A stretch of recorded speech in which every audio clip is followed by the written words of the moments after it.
नमस्कार, स्वागत है आपका। मैं हूं आपके साथ हिमांशु दीक्षित। बात करेंगे छत्तीसगढ़ की, जहां राजभवन और सरकार के रिश्तों पर जमी बर्फ पिघलती दिख नहीं रही। अभी राज्यपाल के सचिव के तबादले पर तकरार थमा भी नहीं था कि मंगलवार को सदन का विशेष सत्र बुलाने संबंधी प्रस्ताव राज्यपाल ने लौटा दिया। तो सीएम ने भी बयान दे दिया कि बहुमत वाली सरकार को सत्र बुलाने से रोका नहीं जा सकता, सरकार को पूरा अधिकार है। और इतना ही नहीं, बीजेपी पर भी सत्ता पक्ष ने आरोप लगाया कि वो बैकडोर से सरकार के कामकाज में दखलंदाजी की कोशिश कर रही है। आज चर्चा इसी पर करेंगे और बातचीत के लिए हमारे साथ कई मेहमान मौजूद रहेंगे, लेकिन उससे पहले आप रिपोर्ट देखिए, आप समझ लीजिए कि आखिर छत्तीसगढ़ में राजभवन और सरकार के बीच में, राज्यपाल और सरकार के बीच में चल क्या रहा है, किस बात को लेकर इतना मामला खिंचता हुआ नजर आ रहा है। देखिए,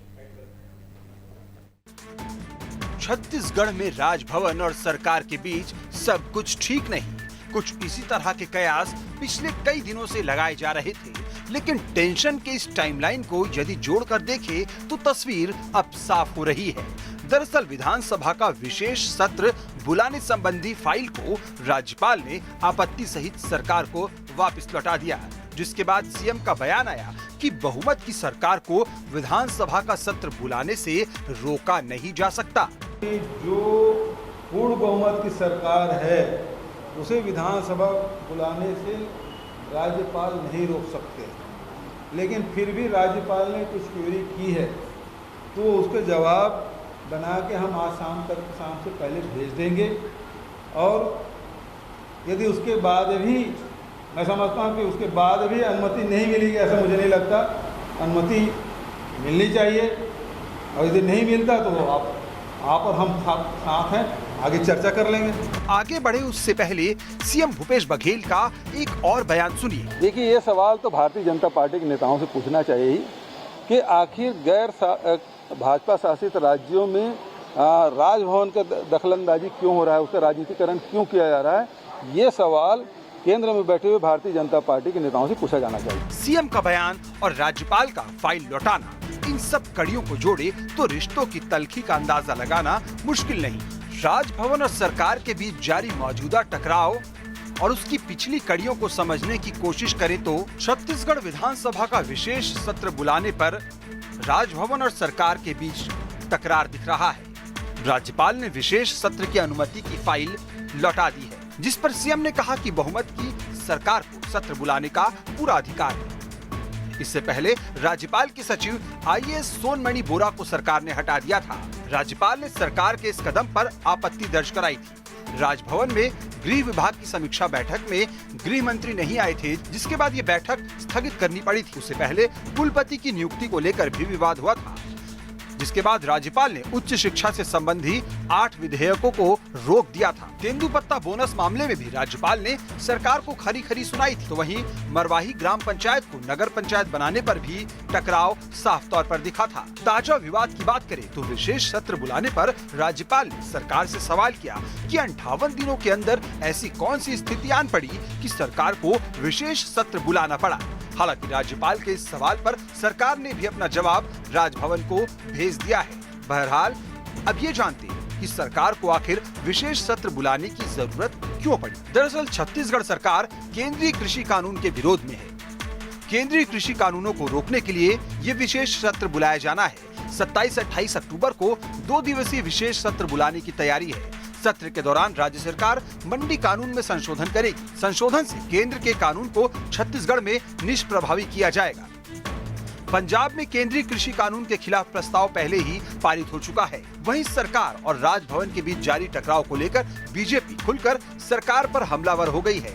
बीजेपी भूपेश सरकार पर संवैधानिक ढांचों पर प्रहार का आरोप लगा रही है। 15 साल हम लोग भी सरकार में रहे, लेकिन कभी राजभवन से इस प्रकार का टकराव नहीं हुआ। जिस प्रकार के शब्दों का मुख्यमंत्री जी चयन कर रहे हैं, मेरे को नहीं लगता है न्याय व्यवस्था में उचित है।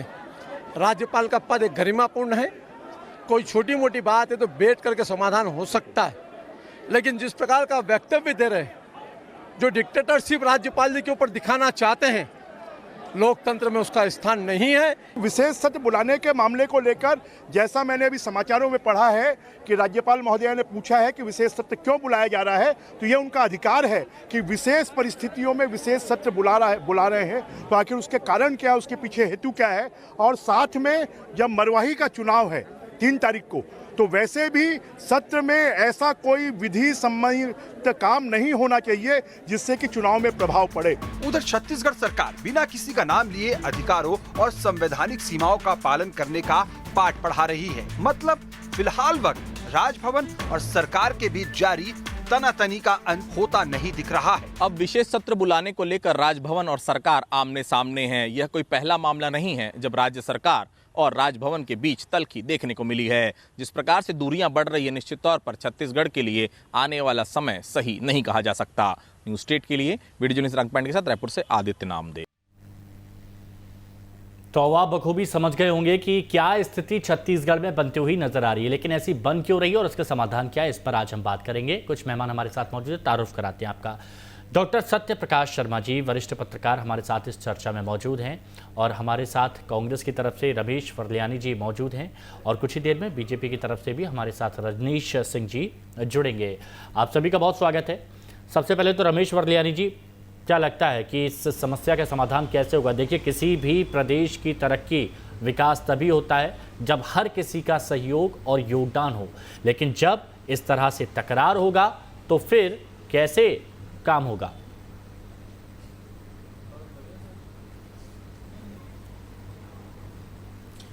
देखिए, तकरार की कोई बात नहीं है। जो राजकाज का काम है, हिंदुस्तान में एक संवैधानिक व्यवस्था दी हुई है जिसमें राज्यपाल महोदय के अधिकार, मुख्यमंत्री के अधिकार, सबका निश्चित एक दायरा है, एक मर्यादा है। उस मर्यादा में रह के मुख्यमंत्री को भी काम करना है, उस मर्यादा में रह के राज्यपाल महोदय को भी काम करना है। तो ऐसी कोई टकराव की स्थिति छत्तीसगढ़ में नहीं है। ये अलग बात है कि हिंदुस्तान के पूरे परिदृश्य में हम लोग देखें तो जो गैर भाजपा शासित राज्य हैं, वहाँ के राज्यपाल ही इस ढंग के सवाल क्यों उठा रहे हैं। ये यदि गैर भाजपा सरकारों को अस्थिर करने की केंद्र की नीति का परिणाम है तो मुझे कुछ नहीं कहना है, लेकिन ये संविधान सम्मत नहीं कहा जा सकता, लोकतंत्र के हित में नहीं है। लोकतांत्रिक व्यवस्था में जो संविधान में दी हुई है, उस व्यवस्था का पालन हर संवैधानिक व्यक्ति को करना चाहिए। छत्तीसगढ़ की राज्यपाल महोदया का भी आज तक का जो इतिहास है, बहुत ही तालमेल वाला इतिहास रहा है। ये अचानक कुछ अभी बदलाव कुछ देने में आए हैं, इसका क्या कारण है वो तो वही बता सकते हैं। लेकिन जिस ढंग से महाराष्ट्र के राज्यपाल की भूमिका, जिस ढंग से कलकत्ता के राज्यपाल की भूमिका, जिस ढंग से राजस्थान के राज्यपाल की भूमिका है, हाँ, वो देश के संवैधानिक ढांचे के लिए चिंता का विषय है। क्योंकि राज्यपाल को एक चुनी हुई सरकार के जनादेश के अनुसार मंत्रिमंडल की सलाह से काम करना होता है। यदि राज्यपाल लोग यदि दैनंदिन कार्य में हस्तक्षेप करने लग जाएंगे तो सरकार कहाँ काम कर पाएगी। ठीक है, ये चीज़ अब मैं जान लेता हूँ। वरिष्ठ पत्रकार हमारे साथ जुड़े हुए हैं डॉक्टर सत्य प्रकाश शर्मा जी, आपको क्या लगता है कि क्यों ऐसी विवाद की स्थिति बनी हुई है छत्तीसगढ़ में? क्योंकि इससे किसी का उद्धार तो नहीं होगा, ऐसी स्थिति अगर बनी रहेगी तो क्या लगता है कैसे ये सब चीज़ वापस नियंत्रित होगी और क्यों हो रहा है ये? जी हिमांशु जी, ये राज्यपाल का जो पद है वो कॉन्स्टिट्यूशनल पद है और राज्यपाल को एक सीमा तक अधिकार होता है कि वो सेशन बुलाए जाने या परमिशन देने के लिए एक सीमा तक तो वो मना कर सकते हैं या उसके बारे में क्वेश्चन कर सकते हैं। लेकिन अगर विधानसभा सरकार अगर सेशन बुलाने के लिए कहती है तो राज्यपाल उसको परमिशन देते हैं। लेकिन छत्तीसगढ़ की अगर हम बात करते हैं, छत्तीसगढ़ में कांग्रेस की गवर्नमेंट है जी, वहां पर राज्यपाल बीजेपी की सरकार द्वारा नियुक्त हैं, अनुसुईया जी उइके। राजस्थान में कांग्रेस की गवर्नमेंट है, पंजाब में कांग्रेस की गवर्नमेंट है और कांग्रेस अलायंस की महाराष्ट्र में भी गवर्नमेंट है। ये जो 3 बिल आए हैं जी, जो फार्म बिल आए हैं, जो कमोडिटी से रिलेटेड, ट्रेड से रिलेटेड, कॉमर्स से रिलेटेड, इन बिल के अगेंस्ट ये जितनी भी कांग्रेस की सरकारें जिन जिन राज्यों में है वो अपना विरोध प्रदर्शन करना चाहती हैं वो ये चाहती, उन्होंने फ्रेम भी ड्राफ्ट भी तैयार कर लिया है, फ्रेम कर लिया है। तो वो ये चाहती है कि हम अपने राज्यों में, कांग्रेस शासित राज्यों में इनको कैसे लागू करें। यहाँ एक विवाद और भी है एक्चुअली राज्यपाल में और सरकार में। विवाद कहां से शुरू हुआ? बीसी की नियुक्ति को लेकर। यहाँ जर्नलिज्म यूनिवर्सिटी रायपुर में है, उसके बीसी का अपॉइंटमेंट का अधिकार अभी राज्यपाल को है, लेकिन क्या है, सरकार उस चीज में अमेंडमेंट लाना चाहती है। सरकार ये अधिकार अपने ऊपर लाना चाहती है, ठीक है, कि अगर सरकार उसको अधिकार, लेकिन उस बिल को उन्होंने, उस विधेयक को अभी उन्होंने अपने पास रखा है, उस पर कोई सैंक्शन राज्यपाल महोदया ने नहीं दी है। तो विवाद यहां से शुरू होता है। दूसरा विवाद कहां खड़ा होता है कि इसी महीने के शुरू में इन्होंने वहां जो पीएस होते हैं, राजभवन के जो पीएस हैं, उनको एक अधिकारी को वहां अपॉइंट किया। ठीक है, उसमें उनका राज्यपाल जी की सहमति नहीं थी, क्योंकि उनको एडिशनली चार्ज दिया गया। वो पार्लियामेंट्री अफेयर्स के भी पीएस हैं, वो एडिशनली चार्ज उनको दिया है। तो उनका कहने का मतलब ये था, राज्यपाल ने उनको लेटर लिखा सरकार को कि ये कॉन्स्टिट्यूशनल पोस्ट है और इस पोस्ट पे जो पीएस होना चाहिए वो इंडिपेंडेंट होना चाहिए, एडिशनली चार्जेस में नहीं होना चाहिए। तो यहां से विवाद शुरू हुआ, तो उसको उनको ज्वाइन करने के लिए रोका। लेकिन कल क्या हुआ कि उस अधिकारी ने वहां जाकर ज्वाइन कर लिया। तो राज्यपाल महोदय हो सकता है इस वजह से थोड़ा सा उन दोनों के बीच में टसल आ गई हो उनका। और जैसे ये सेशन जो 27-28 को शेड्यूल्ड है वहां पर इस बिल के अगेंस्ट, और कृषि बिल के साथ साथ वहां पर लेबर लॉ के अगेंस्ट अमेंडमेंट हुआ, उसके अगेंस्ट भी ये बिल लाना चाहते हैं।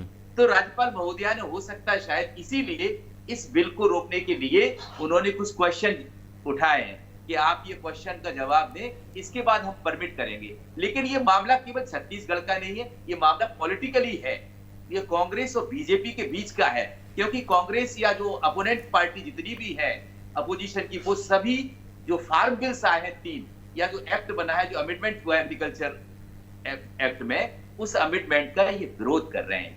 तो विरोध करने का तरीका है, इसलिए वहां के राज्यपाल इन चीजों का विरोध करते हैं कि वो शायद ये सेशन ना आए।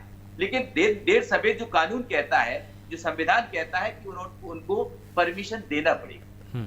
अच्छा रमेश, मैं एक चीज़ यहाँ पर ज़रूर जानना चाहता हूँ रमेश जी, अब जो फाइलें थी विशेष सत्र बुलाने के लिए आपने राजभवन भेजी थी, वो कुछ सवालों के साथ वापस भेज दी गई सरकार को। अब सरकार ने फिर से उन सवालों के जवाब के साथ वो फाइल राजभवन भेज दी है और ये पूछा है कि क्यों आखिर अभी तो हुआ था 58 दिन पहले सत्र, अब दोबारा से सत्र बुलाने की क्या ऐसी परिस्थिति बन गई है? तो अगर राजभवन से परमिशन नहीं मिलती है फिर आप आगे क्या करेंगे? क्योंकि ये अधिकार है राजभवन के पास, तो आगे आप क्या करेंगे? नहीं देखिए सुधांशु जी, हिमांशु जी, एक ही बात है, चलिए ठीक है, बोलते हैं। संविधान में राज्यपाल को ये अधिकार नहीं है कि वो मंत्रिमंडल, हाँ नहीं ठीक है, हाँ, ये अधिकार नहीं है राज्यपाल को संविधान में कि वो मंत्रिमंडल की राय को दरकिनार कर दे। वो सवाल पूछ सकते हैं, राज्यपाल महोदया सवाल पूछ सकती हैं कि क्यों बुला रहे हैं, उस सवाल का जवाब हमने दे दिया है। लेकिन राज्यपाल एक चुनी हुई सरकार के मंत्रिमंडल के फैसले को अस्वीकार करे, ऐसा देश की संवैधानिक व्यवस्था में आज तक नहीं हुआ है। लेकिन रमेश जी देखिए, बीजेपी की तरफ से ये मुद्दा उठाया गया है ना, बीजेपी की तरफ से उनका विरोध किया है। नहीं रमेश जी, बीजेपी की तरफ से ये मुद्दा उठाया गया है, उन्होंने राज्यपाल से मिलने का वक्त मांगा है और वो ये कह रहे हैं कि चुनाव पर इसका असर पड़ सकता है और इसीलिए ये सत्र बुलाया जा रहा है ताकि उपचुनावों को इन्फ्लुएंस किया जा सके, ये बीजेपी की तरफ से कहा जा रहा है। तो ऐसी परिस्थितियों में आपको नहीं लगता कि राज्यपाल इसको टाल सकती हैं?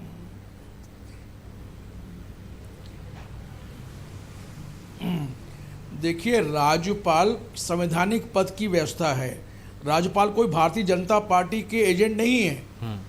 भारतीय जनता पार्टी नेताओं को सोचना चाहिए, उनको अपना पक्ष रखने का अधिकार है भारतीय जनता पार्टी को, लेकिन राज्यपाल कोई किसी पार्टी विशेष के एजेंट के रूप में काम नहीं करते हैं। राज्यपाल एक संवैधानिक दायरे में रह के काम करते हैं। और जहाँ तक मरवाही उपचुनाव की बात कर रहे हैं, तो जिस विषयों को लेकर हम विधानसभा का सत्र बुला रहे हैं उसमें कोई चुनाव को प्रभावित करने के लिए कोई राहत की घोषणा नहीं होने वाली है।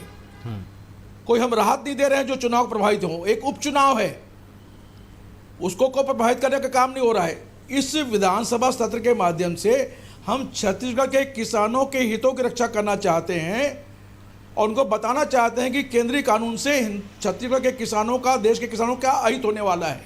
अच्छा, अच्छा, मैं उपचुनाव जरा में तब वरिष्ठ प्रभावित पत्रकार होते हैं यदि हम किसी डॉक्टर प्रकार की शर्मा राहत की घोषणा करते हैं। डॉक्टर सत्यप्रकाश एक शर्मा जी नीति की का मैं तो राय निर्णय जान है। लेता हूं इस मुद्दे पर कि उनका क्या मानना है। डॉक्टर सत्यप्रकाश शर्मा जी, जो मुद्दा मैंने उठाया है, अब बीजेपी भी ये मुद्दा उठा रही है कि हो सकता है कि जो विशेष सत्र बुलाया जा रहा है इससे उपचुनावों में दखलंदाजी हो सकती है, असर पड़ सकता है और समय मांगा गया है। तो अब आगे क्या परिस्थिति बनती हुई नजर आती है आपको? जहां बाईपोल्स होते हैं जी, तो आइडियल कोड ऑफ कंडक्ट केवल उस पर्टिकुलर एरिया में ही लगती है, पहली बात। दूसरी बात, ये ना तो ये मुद्दा छत्तीसगढ़ का है, ना ये मुद्दा राज्यपाल महोदया का है, ये सीधा सीधा मुद्दा पॉलिटिकल है। कांग्रेस इस बिल का, इन तीनों बिलों का, या चौथे बिल जो लेबर एक्ट में अमेंडमेंट है, इन सबका शुरू से विरोध करती आई है। तो ये विरोध करने के लिए ही ये सेशन बुलाया जा रहा है, अपना प्रेजेंस दर्ज करना चाहती है कि हमने इसका विरोध किया है, हम छत्तीसगढ़ में ये कानून को किस तरीके से लागू करेंगे या नहीं करेंगे। अब स्थिति क्या है, लेकिन संवैधानिक परंपरा बनी रहे, राज्य की व्यवस्थाएं बनी रहे जी, तो दोनों राज्यपाल और सरकार दोनों को ये रास्ता निकालना पड़ेगा जिससे कि संवैधानिक संकट पैदा ना हो। राज्यपाल महोदय को भी ये सोचना पड़ेगा कि हम इनको सेशन बुलाने के लिए परमिशन दे न दे। मेरे ख्याल से एक इश्यू और भी हो सकता है, क्योंकि कोविड की सिचुएशन भी पूरे देश में खराब है, बिल्कुल, छत्तीसगढ़ भी उससे अछूता नहीं है। सेशन जब बहुत अर्जेंसी हो, बहुत इंपॉर्टेंट हो, तभी सेशन बुलाना चाहिए, गैदरिंग से अभी बचना चाहिए। लेकिन चूंकि मध्य प्रदेश हुआ, छत्तीसगढ़ हुआ, यहाँ बाईपोल है, बिहार है, तो यहाँ चुनाव के कैंपेन हो रहे हैं, तो गैदरिंग का तो कोई मतलब रह नहीं गया, वो बिल्कुल सही कहा आपने, रह नहीं गया, वो तो खत्म बात हो चुकी है। ये दोनों पार्टियां इनको धज्जियां उड़ा रही हैं पूरे देश के अंदर। अब बात ये आती है कि राज्यपाल महोदया, चुनाव आयोग ने नहीं माना, मेरे ख्याल से जल्द से जल्द सरकार उसका जवाब देगी और 27-28 को जो सेशन है उसको बुलाने का वो प्रयास करेगी। क्योंकि हुआ क्या है कि अमरिंदर सिंह जी ने वो पास करके भेज दिया है, तो अब चूंकि छत्तीसगढ़ सरकार कैसे रह सकती है, तो भूपेश बघेल साहब भी चाह रहे हैं कि क्यों ना क्यों जल्दी से जल्दी हम इस एक्ट के अगेंस्ट जो अमेंडमेंट हुए उनके अगेंस्ट हम छत्तीसगढ़ को भी आगे लाएं। तो ये जितनी भी सरकारें हैं जो अपोजिशन पार्टीज की है स्टेट्स में, वो सबके सब केवल बिल का विरोध कर रहे हैं, उस अमेंडमेंट का विरोध कर रहे हैं, और ये लागू करें या ना करें, ये इसके बाद की तस्वीर सामने आई। अच्छा, ठीक है, आप हमारे साथ बने रहें। देखिए, बात यहाँ पर की जा रही है कि क्या परिस्थितियाँ बनती हुई नजर आ रही है, लेकिन ये तकरार जारी है, इसमें कोई दो राय वाली बात नहीं है। और इस तकरार के बीच सीएम बघेल ने भी रमन सिंह पर निशाना साधा है, तो जरा वो भी देखिए कि किस तरह से और क्या कहा है। आखिर राजभवन को राजनीतिक अखाड़ा केंद्र बिंदु नहीं बनाना चाहिए। भारतीय जनता पार्टी बुरी तरह हार चुकी है। रमन सिंह हारे हुए सेनापति हैं। 15 साल राज करने के बाद 15 सीट में सिमट गए, उपचुनाव हुए तो 14 सीट में आ गए हैं। अब उसका हार स्वीकार करना चाहिए, बैकडोर से शासन चलाने की कोशिश उसको नहीं करना चाहिए रमन सिंह ने। तो यहाँ पर देख लिया कि किस तरह से निशाना साधा जा रहा है। अच्छा, मुझे एक चीज़ समझ में नहीं आती रमेश जी, मैं ये आपसे पूछना चाहता हूँ कि अगर ऐसी कुछ परिस्थितियाँ बनती हुई नजर आती हैं तो अपनी तरफ से एक कदम बढ़ा के क्यों नहीं मुलाकात कर ली जाती? अब ठीक है, अगर मुख्यमंत्री मुलाकात करें या फिर राज्यपाल से वक्त मांगें, ठीक है, मिलने के बाद ही तो इस समस्या का समाधान होगा। बिना मुलाकात के तो समस्या नहीं बनेगी, तो और बढ़ती चली जाएगी।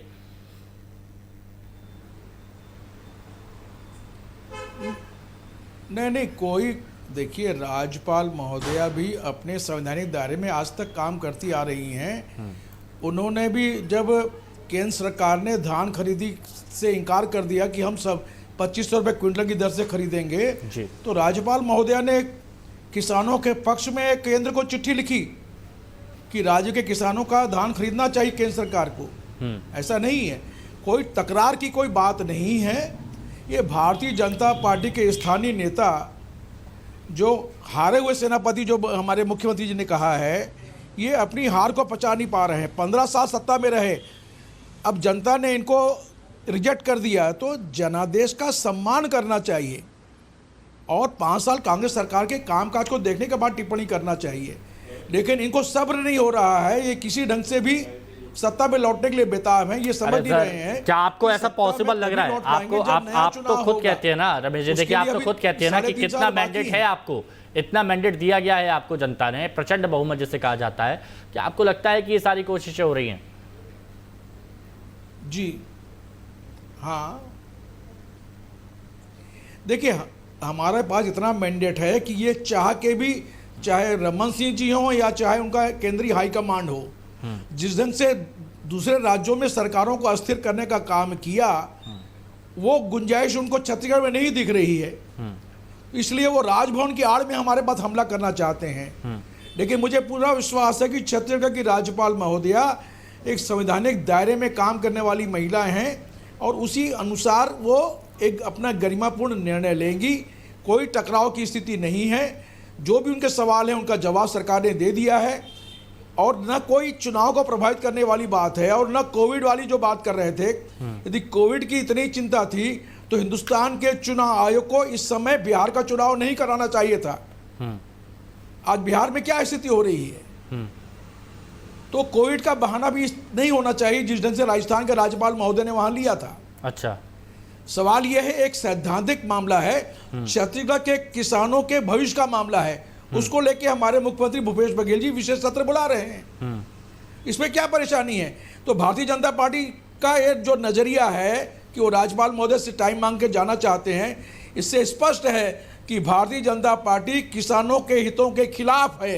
अच्छा, वो किसानों का हित नहीं चाहती है, वो हिंदुस्तान के कारपोरेट और पूंजीपतियों के हित को साधना चाहती हैं। ठीक है। और मैं ये चीज ये बड़ा आश्चर्य है हाँ। कि एक हिंदुस्तान की एक बड़ी पार्टी जो सरकार में बैठी हुई है, ठीक है डॉक्टर शर्मा जी, कारपोरेट घरानों का हित देख रहे हैं। आम आदमी से कोई मतलब नहीं, किसान से मतलब नहीं, मजदूर से मतलब नहीं। अच्छा डॉक्टर सत्यप्रकाश शर्मा जी, अब ये बताइए कि इस समस्या का समाधान कैसे होता हुआ नजर आएगा, क्योंकि आप तो वरिष्ठ पत्रकार हैं, आपने तो बहुत सारे राज्यों में ऐसी सिचुएशन देखी है, तो अब छत्तीसगढ़ में समस्या को कैसे खत्म किया जाए, बताइए। एक्चुअली है क्या, देखो ये बात बिल्कुल सही, और शुरुआत कौन करेगा? हाँ, तो वो बात सही कहा कि अनुसुईया उइके जी ने अभी तक छत्तीसगढ़ की गवर्नमेंट के साथ बहुत सारी चीजें अच्छी की हैं। जैसे वन मंत्री जी ने जो एक आदिवासी की पुलिस एनकाउंटर, मध्य प्रदेश के पुलिस एनकाउंटर में हत्या हो गई थी, उसको नक्सली बता दिया था, तो उसमें सरकार ने वो स्टेप उठाया था और सीएम, मध्य प्रदेश के सीएम को उन्होंने लेटर लिखा था। लेकिन साथ ही अनुसुईया उइके ने सरकार के कदम में कदम मिलाते हुए मध्य प्रदेश के सीएम को उन्होंने भी लेटर लिखा था। ऐसा नहीं है कि वो सही चलती है, लेकिन ये भले ही कांग्रेस के जो प्रवक्ता है भले ही ये वो चीज कह रहे हो, लेकिन दोनों सरकार में और राजभवन में टसल तो शुरू हो गई है।